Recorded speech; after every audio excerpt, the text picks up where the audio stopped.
يقول: ما رأي سماحتكم في الشيخ ناصر الألباني من ناحية تصحيحه وتضعيفه للأحاديث وفقهه لها؟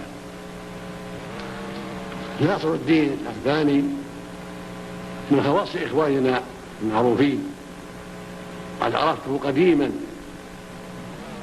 وهو من خيرة العلماء ومن أصحاب العقيدة الطيبة، وممن فرغ وقته للحديث الشريف وخدمة السنة، فهو جدير بكل احترام وعناية شرعية، وهو جدير بأن ينتفع بكتبه ويستفاد منها، وأنا ممن يستفيد منها. قد طلعت كثيرا من كتبه، فهي كتب مفيدة، وهو أخ صالح وصاحب سنة، وليس معصوما مثل غيره من العلماء، قد يصحح بعض الأحاديث ويخطئ، قد يضعف ويخطئ، لكن في الجملة الأغلب على عمله الطيب، الأغلب على عمله التصحيح والتضعيف هو الطيب والاستقامة، وهو بحمد الله من أهل السنة والجماعة، صدقنا الله وإياه الاستقامة وحسن الخاتمة.